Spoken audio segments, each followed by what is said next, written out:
श्री कृष्ण कन्हैया लाल की जय। श्री निजानंद स्वामी की जय। श्री प्राणनाथ प्यारे की। महामत चाहे इन चरण को, कर मनसा वाचा कर्मन। आए बैठे मेरे सबंगो, मेरे जीव के ही जीवन। मेरे जीव के ही जीवन। श्री कृष्ण कन्हैया लाल की। श्री श्यामा जी का स्वरूप और श्रृंगार चल रहा है, तो उसमें मंगलाचरण की बात पूरी हुई। अब आगे स्वरूप कैसा है, श्रृंगार कैसा है, तो उसके संदर्भ में समझा रहे हैं। ए रूह स्वरूप नहीं तत्व को, इनको अश्वारी मन। ये आत्मा का स्वरूप है, देह का स्वरूप नहीं है, ये कहना चाह रहे हैं। हाँ, जैसे देह का स्वरूप है तो वो 5 तत्व 3 गुण उनसे बना हुआ होता है। देखने में शरीर 5 तत्व और 3 गुण से, 5 तत्व तो ऐसे पंच महाभूत कहते हैं, तो स्थूल शरीर उसका है, किंतु आत्मा है वो अलग है।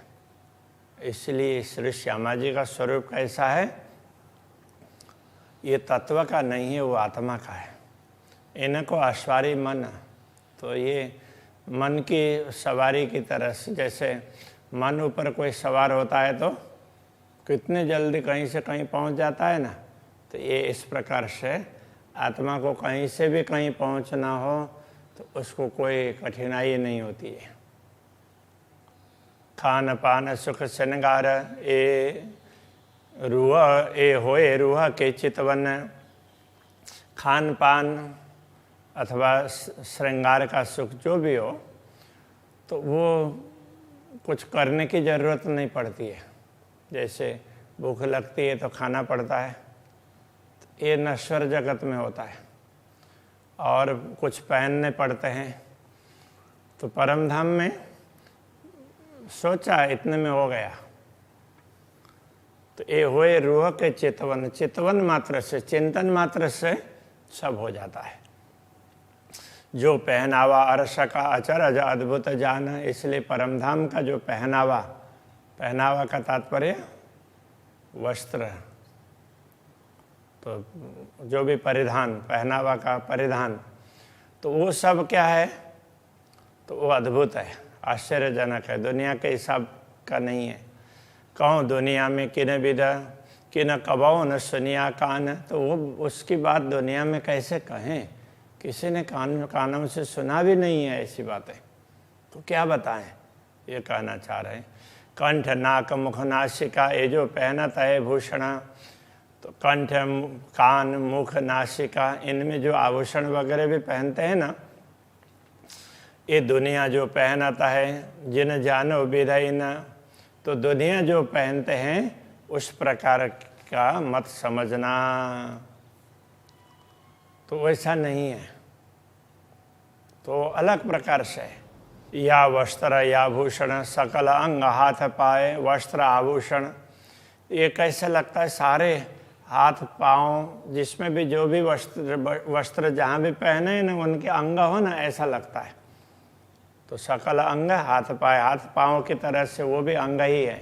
सो असल ऐसे ही देखता जैसा रूह चित चाहे, तो जैसे आत्मा चाहती है उसको जैसा ठीक लगता है वैसा ही वो अपने आप देखने लग जाता है।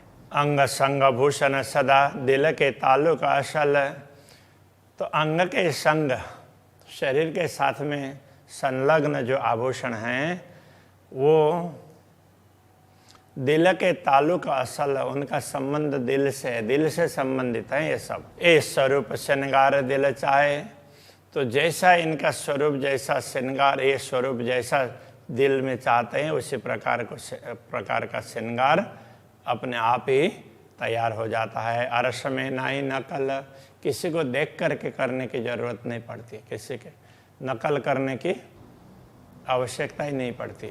ज्यों अंग त्यों वस्त्र भूषण हो तो हम ऐसा बने, जैसे अंग प्रत्यंग सदा सर्वदा है तो उसी प्रकार से वस्त्र आभूषण भी सदा सर्वदा है। हाँ, उनमें जैसा चाहते हैं तो उनमें रंग रूप वगैरह बदलता हुआ दिखता है, जैसा चाहे वैसा ही दिखेगा। दिल जैसा चाहे छिन में तैसा आगू ही पहने, जैसे दिल ने सोचा तो उस प्रकार से सोचते ही तो लगा वो तैयार है, वैसे ही वहाँ देखा तो वहाँ तो वैसे के वैसे पहले से तैयार मिलेगा। तो वो परिवर्तन है इतना, इसलिए उनको कि वस्त्र और आभूषण ऐसा कहा है। बाकी तो वो अंग जैसे ही है। जाको नाम है कायम अखंड बका अपार, जिसका नाम ही अखंड है, वो सत्य है, अखंड है। सोई भूल जानो अपने शोभा ल्याइए माए सुमार, अपनी भूल इतनी ही है कि ऐसी परमधाम की शोभा को दुनिया में बताना चाह रहे हैं, सीमित शब्दों में सीमित रखना चाह रहे हैं। पहले शोभा कही शोभा की, सोई शोभा बड़ी रूह जान, जैसे पूर्ण ब्रह्म परमात्मा की शोभा पहले बताई है, इसी प्रकार की शोभा श्री श्यामा जी की भी समझ लेना चाहिए। नहीं जुदागी इनमें कोई अंतर नहीं है। जुगल किशोर परवाना, ये युगल किशोर हैं, ये सचमुच ये युगल किशोर हैं, एक ही हैं। हक सूरत को नूर है जिन जानो अंग और, तो श्री श्यामा जी किसके हैं? पूर्ण ब्रह्म परमात्मा के ही स्वरूप का नूर है, उनका ही प्रकाश है, उनका ही अंग है। जिन जानो अंग और, दूसरा अंग मत समझना, पूर्ण ब्रह्म से ही है। इनको नूर रूहे बाए दत्त, कोई और न पाइए इन ठौर। तो अद्वैत भूमिका में ब्रह्म आत्माएं श्री श्यामा जी के ही अंग में से है, उनकी ही किरणें हैं। कोई और न पाइए इन ठौर, तो परमधाम में पूर्ण ब्रह्म के अतिरिक्त कोई और है ही नहीं।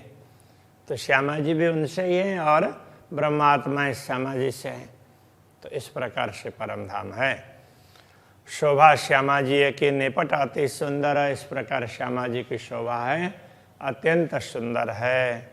अंतर पट खोल देखिए दो आवत एक नजर, अंतर की दृष्टि खोल करके देखोगे, अंतर के पट को खोल करके, आत्मा की दृष्टि खोल करके देखोगे तो पूर्ण ब्रह्म परमात्मा और श्यामा जी में कोई अंतर नहीं दिखाई देगा। तो एक ही वो पूर्ण ब्रह्म परमात्मा के अंदर ही श्यामा जी दिखाई देने लगेगी। लाल साड़ी कटाव कई कई छापे बेली न कस, उनका श्रृंगार कैसे? श्यामा जी है तो उनके साड़ी है तो लाल केसरिया रंग है, लाल लाल दिखता है, केसरिया को लाल भी कह देते हैं। कई छापे बेली, उसमें कटाव, कटाव का मतलब कई ऐसे भरत काम किया हुआ हो ना, तो जैसे यहाँ दुनिया में तो जैसे इस कपड़े में कुछ करना हो तो कुछ करना पड़ेगा एम्ब्रॉयडरी, किंतु परमधाम के ये वस्त्र हैं उसमें अपने आप ही तो उसी तरह से ही तैयार है। कई छापे बेली नकश, तो लताएं हो, नक्काशी हो, कई बुट्टे वगैरह, छापा का तात्पर्य कई बेल बुट्टे वगैरह, तो वो वैसे के वैसे उसी में ही हैं। तो जैसे वो छपाया हुआ होता है तो छपाया हुआ में वो हाथ लगाते हैं तो अलग नहीं लगता है। तो इस प्रकार से यहाँ जो भी रत्न वगैरह के आभूषण जो भी हो तो वैसे ही लगते हैं, तो वहाँ कोई अलग से हाथ में चुभने वाले अलग से जोड़े हुए ऐसा नहीं होता। क्यों कहूँ छेड़े किनार की शोभित अति सरस, तो उनका पल्लू, साड़ी का पल्लू है तो वो और उसका किनार, तो उनकी शोभा भी अलग ही प्रकार की, विचित्र प्रकार की, अति सरस अति सुंदर है। माहे जरी जवेर नंग कई, जानो आगू ही बने असल, तो उसमें जरी वगैरह, तो जैसे किसी भी कपड़े में जरी हो तो सोने के तार जड़ना पड़ता है तब जा कर के उसको जरी कहते हैं। अब परमधाम के वस्त्र में तो वो सोने के तार उसी में, कपड़े के साथ में सोने के तार उसी में ही मिले हुए ही हैं, तो वो अलग सा होता ही नहीं है। तो उसी में रत्न वगैरह भी तो उसी में मिले हुए हैं। जानो आगो ही से बने, जैसे पहले से ही बनते हुए ही उसमें ये तैयार होकर के बने हों। जैसे बुनते हैं कपड़े तो उसमें कई बुट्टे वगैरह ना, तो उसी में बुनते हुए ही तैयार करते हैं, तो वो होता है। तो उस प्रकार से समझाना चाह रहे हैं। तो उसमें भी दूसरा धागा लगाया हुआ सब दिखता है। तो यथार्थ में तो परम धाम में ऐसा नहीं है, वो अलग ही विशिष्ट प्रकार का। इसलिए ऐसा न तो सुना जाता है न कभी देखा गया है, इसलिए उसको समझना थोड़ा सा मुश्किल पड़ता है। इसलिए आत्मा की दृष्टि से देखने का प्रयत्न करना चाहिए। जित जुगल जुगत जो चाहिए शोभित अपनी मिशल, जैसी युक्ति जैसी जिस ढंग के चाहिए वो अपने हिसाब से ही उसी ढंग के सुशोभित होते हैं। बेली किनारे छेड़े बनी सुंदर अति शोभित, तो किनार में छेड़ा पल्लू के किनार में ना, तो वो बेली जैसी वो अलग अलग लताओं के जैसी वो डिजाइन है। सुंदर अति शोभित, अत्यंत सुंदर सुशोभित है। कटाव फूल नकश, कई ऐसे कटाव फूल वगैरह भी उसमें ऐसे नक्काशी किए हुए हों, ऐसा लगता है। जुदी जुदी जड़ाव जुगत, अलग अलग प्रकार युक्ति पूर्वक उसमें अलग अलग प्रकार के जड़ाव हैं। तो ये सारी भिन्न भिन्न प्रकार की शोभा है, वो डिजाइन के हिसाब से वो अलग जैसी लगती है। ऐसे ही असल के ना कछु बुने वस्त्र, ये असल में ये वस्त्र ऐसे ही हैं, तो बनाए हुए ऐसे नहीं हैं। ऐसे ही भूषण बने, आभूषण भी उसी प्रकार से हैं कि ना घड़े ना घट ना घाट घड़तर, तो कोई न तो घड़ना पड़ता है और ना घाट बनाना पड़ता है। तो कुछ भी बनाने की ऐसी आवश्यकता नहीं, कोई डाई से बना हो इस प्रकार से नहीं है। तो वो स्वाभाविक रूप से तो उसी के अंग के रूप में लगते हैं। चोली श्याम जड़ाओ नंग, तो चोली कैसी है? तो श्याम, श्याम का अर्थ सुंदर भी होता है। और श्याम रंग कहेंगे तो वो काला बोल देते हैं, काला नहीं है। तो श्याम वो एक प्रकार का वो बड़ा सुंदर रंग है, तो जिसके लिए ऐसा किसी इसी प्रकार का है ऐसा बोल नहीं सकते। तो उसके हिसाब से उसको थोड़ा सा उसमें अब सामान्य रूप से थोड़ा सा अंधेरा अंधेरा टाइप का हुआ तो वैसे काला कह दिया, ऐसा नहीं है। तो उसमें भी विभिन्न प्रकार के रत्न जड़े हुए हों ऐसा लगता है। माहे हेमा जवेर अनेका, ऐसे उसमें हेम सोना और जवाहरात वगैरह ऐसे जड़े हुए हों ऐसा लगता है। जड़ तरह कंठ उर बाहें, तो कंठ में, वक्षस्थल में, वहाँ बाजू में, कहा लग कहूँ विवेक, कितना विवेक कितना बताएं। तो वो सभी सब में भिन्न भिन्न प्रकार के डिजाइन है, वो वस्त्र में ही बनी हुई है। जित बेली बनी चाहिए और कांगरी फूल, जहाँ लता होनी चाहिए, जहाँ कंगुरे ये कांगरी होनी चाहिए, जहाँ फूल होने चाहिए। कई नक्काश खजूरे बूटियाँ, कई नक्काशी खजूरे, तो खजूरी की तरह से अलग अलग प्रकार की बूटी है। चोली शोभित है इन शूल, तो चोली उस प्रकार से सुशोभित है, जहाँ जैसा बनना चाहिए जैसा होना चाहिए वहाँ वैसा ही दिखता है। नंग हेम मिले तो कहूँ, जो कि न जड़े हुए जड़ तरह, तो वो हेम के अथवा हेम सोना अथवा तो किसी रत्न वहाँ पर मिले हुए हैं। तो वो कब कहें तो किसी ने जड़ा हो तो वो तो उसी के ही बने हुए हों ऐसा लगता है। नकश कटाओ बेली तो कहूँ, जो कि न बनाए हुए हाथों कर, नक्काशी अथवा भरत काम ऐसे लताओं का इस तरह का ये तभी कह सकते हैं किसी ने बनाया हो अपने हाथों से, किसी ने किसी तरीके से बनाया हो। वास्तव में ये बनाया नहीं है, वो अपने आप ही जैसे अक्षराते धामधनी चाहते हैं, जैसे श्यामा जी चाहती हैं, जैसे ब्रह्मात्माएं चाहते हैं, उसी प्रकार से वो अपने आप ही उस रूप में होते हैं। चरनी नीली अतलस, तो चरनी तो अधो अंग के वस्त्र, अधो वस्त्र है वो नीली, तो यहाँ हरे रंग को भी नीला बोल देते हैं और नीला भी कह सकते हैं। अतलस, तो अतलस बोलते हैं रेशम को। तो रेशम की तरह से, तो दुनिया में तो क्या है कि रेशम में बड़ा नरम होता है। पहले के समय में रेशम ही नरम वस्त्र माना जाता था। अभी तो नायलन वगैरह विभिन्न प्रकार के नरम हो गए हैं, उससे भी ज़्यादा मुलायम नरम, तो इतने सुंदर, तो ऐसा वो अधोवस्त्र है। माहे अनेक विध के रंग, उसमें अनेक प्रकार के रंग दिखाई देंगे। चीन पर बेली नकश, तो चीन यहाँ उसके चुन्नट हैं, तो उसको ऐसे वो उसको मोड़ते हैं ना, तो इस तरह से मुड़ा हुआ हो तो उसको चुन्नट बोलते हैं। तो ऐसा, तो उस प्रकार के उसके वो भी बड़े सुंदर हैं। उसमें भी कई प्रकार की लताएं हैं, नक्काशी जैसी है। बीच जरी बेल फूल नंगा, बीच में ऐसी जरी के बेल हैं, फूल हैं, ऐसे रत्न हैं, इस प्रकार का लगता है। क्यों कहूँ किनारे की कांगरी, उसके किनारे की कांगरी की बात क्या कहें। मानिक मोती 7 रंग, उसमें 7 रंग 7 रत्न हैं। तो 7 रत्न कौन कौन से हैं वो बता रहे हैं। मानिक है, मोती है, हीरे, लसन या वैदुर्य मणि, पाने तो पन्ना, हरित मणि, पोखरे पोखराज, ये पीले पीले कलर का होता है, स्वर्णिम। माए 5 कुंदन करे जंगा, तो बीच में 5, तो ये भी हरे रंग का ही होता है। तो कुंदन, तो कुंदन एक प्रकार से वो सोना जैसा ही होता है ऐसे।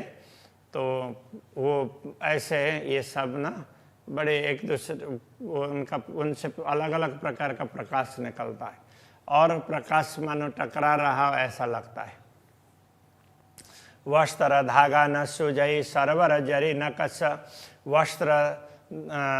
वस्त्र में धागे वगैरह कुछ सूझते ही नहीं है। सरवर जरी न कस, जरी वगैरह ना तो उसी के साथ में धागे के साथ में मिले हुए हों ऐसा लगता है। ये वस्त्र भरियो न बुनियो कीने, इस वस्त्र को न किसी ने भरा है न किसी ने बुना है। असल सबे एक रस, असली ये एक ही रस हैं, वो शरीर के अंग के रूप में ही लगते हैं। नवरंग इन नाड़ी में ने, तो वो अधोवस्त्र को बांधने का जो नाड़ा है, तो इजारबंद, तो उसमें उस नाड़ी में भी 9 प्रकार के रंग है। कंचन धातु उज्ज्वल, तो वो मानो उस सोने की धातु से बना हो और ऐसा उज्ज्वल लगता है। उसमें अलग अलग प्रकार के रंग हैं। एक कहती हूँ सब अरस के, ये देखो दिल निर्मल, दिल को निर्मल बना करके देख लो। ये सब परमधाम की बातें बताई है। क्या वस्त्र क्या भूषण, चीज सबे सुखकार, तो वस्त्र और आभूषणों की क्या बात करें, तो सारे के सारे वो सुखकारी हैं। खुशबुए रोशन नरमाई, इन विद अरस से नगार, तो खुशबुए सुगंधी है और उनमें से कोमलता भी है, प्रकाश भी निकलता है। इन विद अरस श्रृंगार, परमधाम का श्रृंगार इस प्रकार का है। सिर पर सोहे राखड़ी, सिर में राखड़ी, तो वो राखड़ी गुजराती में बोलते हैं। तो सिर में वो उसमें पहनने का वो आभूषण है। तो उसमें भी तो वो सिर में ऐसे पहना है और ऊपर से तो साड़ी का पल्लू ऐसे लगाया है। तो फिर तो उसमें ज्योत साड़ी में करे अपार, तो साड़ी में से बाहर उसकी ज्योति निकलती है। फिर ते मोती माए मानिका, उसमें वो राखी में भी तो उसमें बीच में मानिक है और चारों तरफ मोती, तो ऐसे वो चारों तरफ मोती के दाने हैं। पाने पोखरे 2 किनारा, और उसके किनारे में तो पन्ना और पोखराज है। ऊपर राखड़ी, जो मानिक, राखड़ी में जो मानिक दिखाई देता है, क्यों देव इन्हें की मिसाल, इसका उदाहरण क्या दें, कैसे इसका उदाहरण बताएं। आसमान झिमी के बीच में होए गयो सब लाल, तो वो मानिक तो लाल होता है, तो उसकी लाल आभा निकलती है ना, तो पूरे चारों तरफ वो आभा छा जाती है। तो इस प्रकार से बता रहे हैं। तो अभी यहीं पर रखते हैं। तो अब आगे का प्रसंग थोड़ा सा लंबा चलेगा, इसलिए अभी 1-2 चौपाई में पूरे नहीं होंगे। तो अभी के प्रसंग को यहीं रखते हैं। श्री कृष्ण कन्हैया लाल की जय। होय गयो सब लाल, होय गयो सब लाल, ऊपर राखड़ी जो माणिक, ऊपर राखड़ी जो मानिक, क्यों देऊं इनकी मिसाल, क्यों देऊं इनकी मिसाल। आसमान जिमी के बीच में, आसमान जिमी के बीच में, होय गयो सब लाल, होए गयो सब लाल, होय गयो सब लाल। होए गयो सब लाल। कृष्ण कन्हैया लाल की जय, सद्गुरु महाराज की जय, प्राणनाथ प्यारे की जय, पांच नौतनपुरी धाम की जय, जगत गुरु आचार्य श्री 108 कृष्ण मणि जी महाराज की जय।